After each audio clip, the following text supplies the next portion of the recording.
ട്രിപ്പിന്റെ first ദിവസം ബീച്ചിൽ കൂടെ നടക്കുന്ന ഞങ്ങള് മുന്നിൽ കൂടെ ഒരു ഓട്ടോറിക്ഷ പോകുന്നുണ്ട്. ആ ഓട്ടോന്റെ പിന്നിൽ കുറേ ആൾക്കാർ പായുണ്ട്. അപ്പൊ പിന്നെ നാടോടുമ്പോ നടുവേ ഓടണം എന്നാണല്ലോ, നമ്മളും പാഞ്ഞു. പക്ഷെ അതിനകത്ത് ആരുള്ളത് കാണാൻ പറ്റിയില്ല. ശേഷം സ്ക്രീനിലേക്ക് നോക്കിയാൽ ഞാൻ ഞെട്ടി. ദേ ഭാവന മാം ആയിരുന്നു ആ ഓട്ടോയിൽ ഉണ്ടായിരുന്നത്.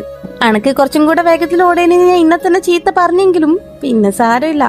സ്റ്റേജിന്റെ അടുത്തേക്ക് ഒന്ന് അടുക്കാൻ വേണ്ടിയിട്ട് പഠിച്ച പണി 18 നോക്കി. അത്രയും ജനസാഗരമായിരുന്നു. അവസാനം ഞാൻ സ്ക്രീനിലാണ് ദേ ഇൻസ്പയറിംഗ് വുമൻ സുനിത വില്യംസിനെ കണ്ടത്. എന്റെ കൈമിലെ ആകെക്കൂടുള്ള 5ഉം 10ഉം 11 രോമം വരെ എണീറ്റ് നിന്നൊരു നിമിഷമായിരുന്നു. കണ്ണുകൂടെ എന്തിനാണ് വെള്ളം വന്നതെന്ന് എനിക്ക് പോലും അറിയില്ല. ഒരുപക്ഷെ ടെക്സ്റ്റ് ബുക്കിലും ഗൂഗിളിലും മാത്രം കണ്ടിട്ടുള്ള എല്ലാവരും പറഞ്ഞു കേൾക്കുന്ന ലോകത്തിലെ തന്നെ ഇൻസ്പയറിംഗ് വുമൻസിൽ ഒരാളായിട്ടുള്ള ആളെ നേരിട്ട് കാണുക എന്നുള്ളത് സ്വപ്നത്തിൽ പോലും ഞാൻ ചിന്തിക്കാത്ത കാര്യമായിരുന്നു. അതിന്റെ സന്തോഷത്തിൽ നമ്മൾ പിന്നെ അവിടുന്ന് നേരെ എക്സ്പ്ലോർ ചെയ്യാൻ വേണ്ടി തിരിച്ചു. ബേപ്പൂർ സുൽത്താൻ ഇല്ലാണ്ട് എന്തോന്ന് കോഴിക്കോട് KLF അല്ലേ. അത് കഴിഞ്ഞ ശേഷം പ്രിയപ്പെട്ട എഴുത്തുകാരനൊരു കത്ത് എഴുതി തപാലിലിട്ടു കേട്ടോ. അങ്ങനെ മനസ്സ് നിറഞ്ഞു. ഇനിയിപ്പോ പള്ളിയും കൂടെ നിറയണല്ലോ.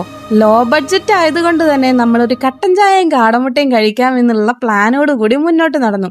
ഫലൂദ നേഷനിൽ നിന്നും ഫ്രീ ആയിട്ട് ബലൂൺസ് കൊടുക്കുന്നുണ്ടായിരുന്നു. വെറുതെ കിട്ടുന്നതൊന്നും വെറുതെ കളയരുതെന്ന് ആരൊക്കെയോ പറഞ്ഞു കേട്ടതുകൊണ്ട് നമ്മൾ അതും മേടിച്ചു. ഇതിനെ ഒരു ഫ്രീ ബ്രാൻഡിങ് എന്നും പറയാം. അവിടെ വരുന്ന ആയിരക്കണക്കിനോ അല്ലെങ്കിൽ 10,000-കണക്കിനോ ജനങ്ങളുടെ മനസ്സിലേക്ക് അവരുടെ ബ്രാൻഡ് നെയിം രജിസ്റ്റർ ചെയ്യുക.